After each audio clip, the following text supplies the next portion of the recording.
Another work equals force times distance kind of experiment is this one here. So I've got about a kilogram suspended around some pulleys, and so we're looking at this idea of mechanical advantage.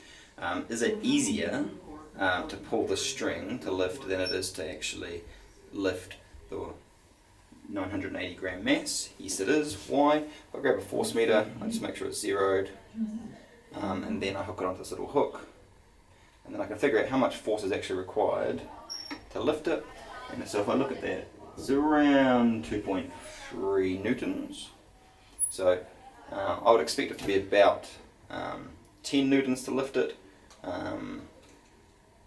now it's only 2. Why is that? Well, I'm moving it 5 times the distance.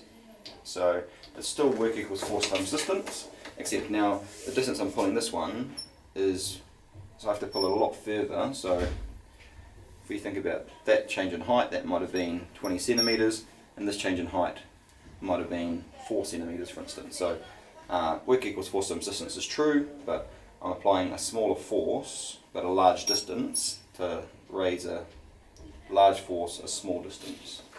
And so if we ask what 2 newtons is, 2 newtons is equivalent to about 2 kgs, so it's about 5 times less the force.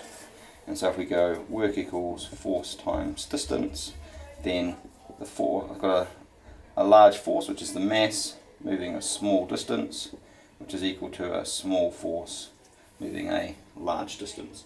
And so that's a kind of a nice way of looking at this idea of work.